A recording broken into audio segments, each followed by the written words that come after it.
Bismillahirrahmanirrahim. Assalamualaikum warahmatullahi wabarakatuh. Alhamdulillahi rabbil alamin. Allahumma salli ala Sayyidina Muhammad wa ala ali Sayyidina Muhammad. Sahabat yang beriman, yang insyaAllah dirahmati oleh Allah subhanahu wa ta'ala, pertama-tama marilah kita memanjatkan puja dan puji syukur kita kehadirat Allah subhanahu wa ta'ala, yang mana atas limpahan rahmat, hidayah dan inayahnya kita semua hingga detik ini masih bisa dapat hidup, masih bisa dapat bernapas, sehingga masih ada kesempatan kita untuk memperbaiki diri kita, untuk menambah pundi-pundi amal kita, untuk menjadi bekal kita menghadap Allah subhanahu wa ta'ala. Kemudian salawat beriringkan salam selalu kita sampaikan, kita curahkan kepada junjungan kita, Nabi besar kita Muhammadin sallallahu alaihi wasallam. Sahabat yang beriman, dalam kesempatan ini kita akan mengulas sederet cerita, sederet ciri-ciri rumah seseorang terkena sihir. Yang pertama, hawa rumah menjadi panas.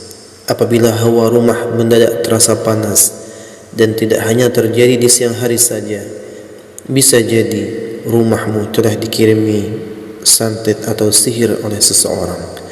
Hal tersebut tak mengherankan, karena santet dapat menimbulkan gesekan energi yang panas yang memancar di dalam rumah. Dengan demikian, meski menyalakan kipas angin atau bahkan AC, hawa rumah masih tetap saja terasa panas. Yang kedua, menimbulkan aura negatif di dalam rumah.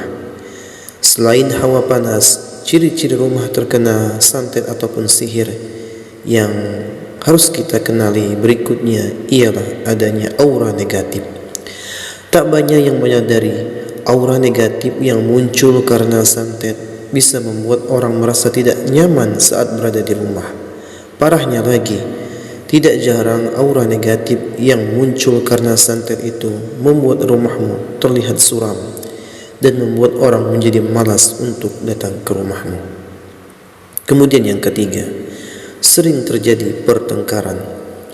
Santet ternyata juga bisa memberikan dampak kepada penghuni rumahnya.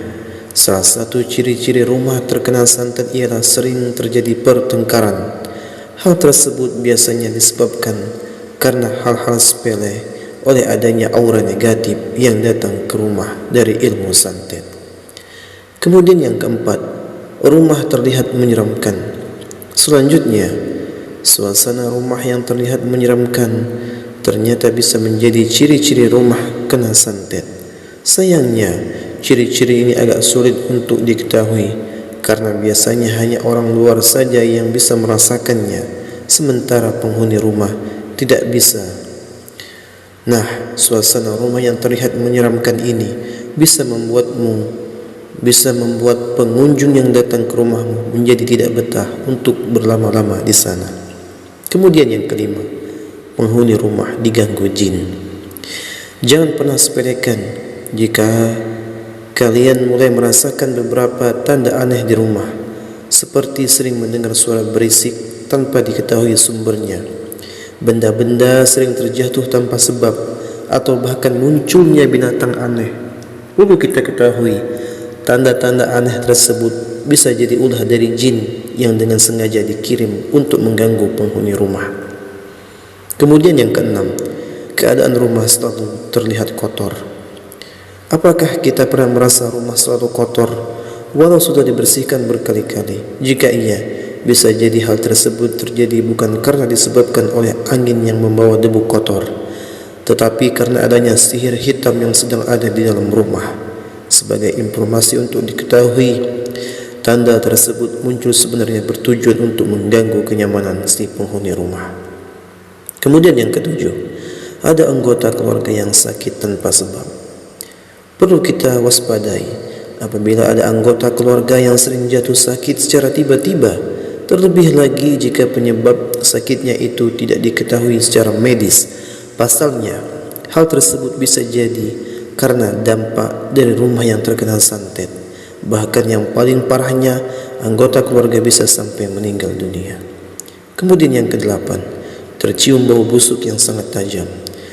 Tanda rumah Karena santet yang paling mudah untuk dikenali adalah terciumnya bau busuk secara menyengat di rumah. Nah, jika kita atau anggota keluarga lain sering mencium bau busuk yang tidak diketahui asalnya, kemungkinan besar rumahmu sudah terkena santet. Hal tersebut tak mengherankan lagi. Pasalnya, santet dapat mengeluarkan aroma busuk yang sangat tajam di rumah. Kemudian yang kesembilan, makanan di rumah cepat basi. Apakah kita pernah mengalami makanan di rumah cepat basi, padahal baru saja dimasak? Perlu kita ketahui, hal itu kemungkinan bisa terjadi karena ada santet yang dikirim oleh orang tidak bertanggung jawab ke rumahmu. Terlebih lagi, jika keluarga kamu sedang menjalankan bisnis kuliner. Hal itu bisa saja terjadi karena ada orang yang dengki dengan keluargamu. Kemudian yang ke-10, penghuni rumah sering kesurupan. Menyaksikan orang kesurupan secara langsung memang menjadi hal yang sangat mengejutkan sekaligus menyeramkan. Jika ada anggota keluarga di rumah sering mengalami kesurupan, itu bisa jadi tanda bahwa rumah kamu sedang terkena santet.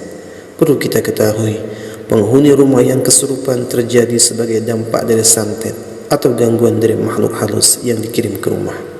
Kemudian yang ke-11, ada binatang tidak lazim datang ke rumah. Jika lingkungan rumah berada jauh dari hutan, kebun atau sawah, dan kita menemukan binatang tak lazim seperti kelelawar, kalajengking atau ular hitam di dalam maupun area di sekitar rumah, maka harus kita ketahui, kita harus berhati-hati. Pasalnya, adanya binatang tidak lazim di dalam dan sekitar rumah bisa menjadi tanda yang dapat dikenali secara jelas bahwa rumah terkena santet. Itulah deretan ciri-ciri rumah terkena santet yang sudah dirangkum dari berbagai sumber. Mungkin itu saja sahabat. Mudah-mudahan kita dapat